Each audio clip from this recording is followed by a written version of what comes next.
Olá pessoal, tudo bem com vocês? Hoje eu vou dar sequência à série de vídeos que eu conto um pouquinho da minha história, da nossa caminhada, da nossa jornada até os dias de hoje. Então serão muitos vídeos ainda.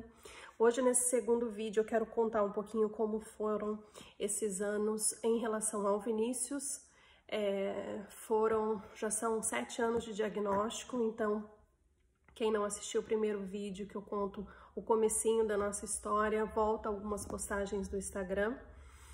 E hoje eu vou dar seguimento para contar como foram os meses subsequentes. Então, se eu fosse enumerar qual for a parte mais difícil até hoje, para mim, na minha opinião, não foram os gastos financeiros, não foi o corre-corre com o médico, não foram as viagens, medicações, estudar sobre a doença, nada disso para mim foi tão difícil quanto a preocupação com o Vinícius, como ele ia reagir a essa própria realidade.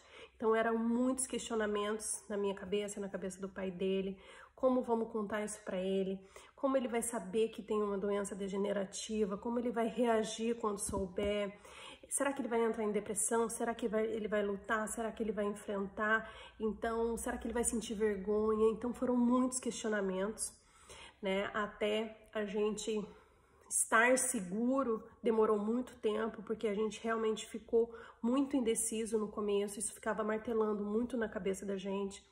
Então eu lembro que logo nos primeiros meses eu entrei num grupo de WhatsApp de mães e eu me sentia um peixe fora d'água, eu via aquelas conversas, eu via, né, as crianças sempre interagindo e as crianças desde cedo sabiam da doença e aquilo me agoniava ainda mais se eu estava fazendo a coisa certa ou não, porque ele tinha apenas 5 anos, então eram muitas dúvidas. E eu realmente, por muito tempo, me preocupava muito isso.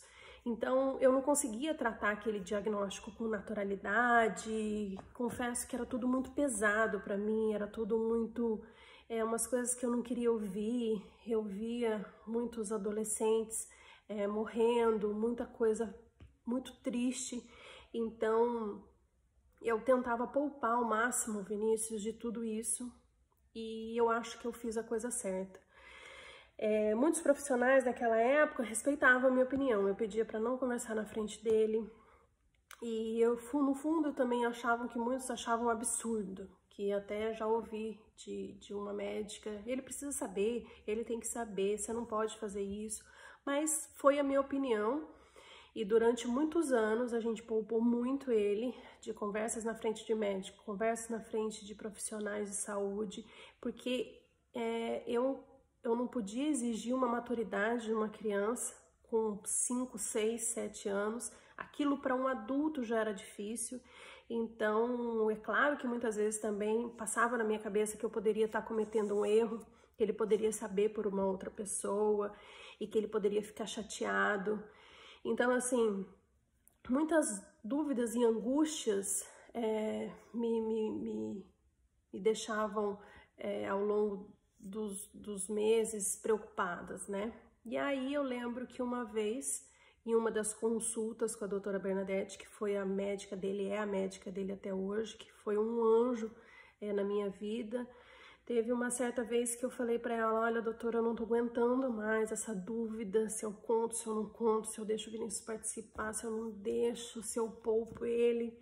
E a resposta dela eu trago comigo até hoje na educação dos meus filhos, porque eu acho que muitas coisas a gente complica demais. E ela me disse uma frase simples e que eu acho que cabe para muitas situações na vida da gente.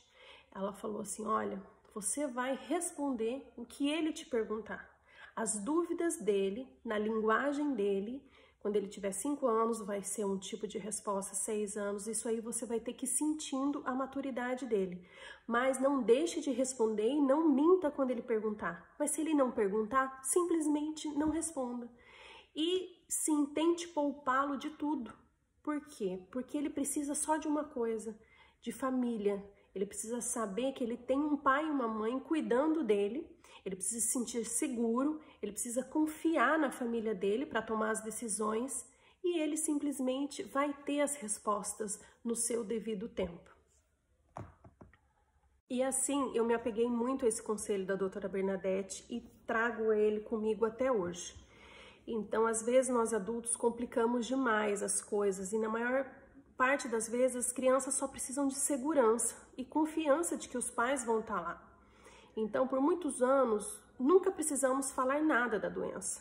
No fundo, eu acho que ele sabia, mas conforme ele foi crescendo e as dúvidas foram surgindo, eu fui respondendo para ele: mãe, por que eu preciso fazer fisioterapia? Mãe, por que os meus primos não precisam fazer fisioterapia? Mãe, por que eu não consigo correr rápido? Mãe, por que isso? Mãe, por que aquilo? E aí as perguntas foram surgindo e eu fui dando as respostas conforme ele poderia entender. E depois que ele fazia essas perguntas, eu sempre deixava muito claro para ele: meu filho, não se preocupa. Deus, sua família, todos que te amam, seu pai, sua mãe, nós estamos fazendo o melhor para você. Tudo vai ficar bem, vamos fazer a nossa parte, independente de qualquer coisa, e vamos dia após dia e vivendo, né? Como diz a parte bíblica, Mateus 6:34, a cada dia basta o seu cuidado. É impressionante que muitas vezes nós nos desgastamos por situações que nem vêm, nem acontecem. Eu me preocupava com perguntas que nem sequer foram feitas. E então há um desgaste muito grande com situações que não estão no nosso controle. Mas o que realmente está no nosso controle, e é essa mensagem que eu gostaria de deixar bem claro, o que está no nosso controle é mostrar o caminho do bem para os nossos filhos, mostrar a importância da família, a importância de Deus, a importância deles cumprirem as obrigações. Então é isso que vai fazer com que eles sejam crianças, que sejam adultos fortes, que cumpram o seu dever. Então a importância da segurança, a importância da confiança é mostrando o caminho do bem, mostrando o caminho que realmente vai fazer sentido na vida deles. Então, independente do que aconteça, eles precisam ter a confiança de que a família está do lado e na confiança que Deus está com eles para todas as dificuldades, para todos os momentos bons e ruins. E qualquer problema, qualquer frustração, há uma solução. Então, eu espero, contando mais um pedacinho da minha vida, que foi essa passagem com Vinícius, possa aí, de qualquer forma, contribuir para uma reflexão e que fique a nossa mensagem de superação, de fé, e até a próxima.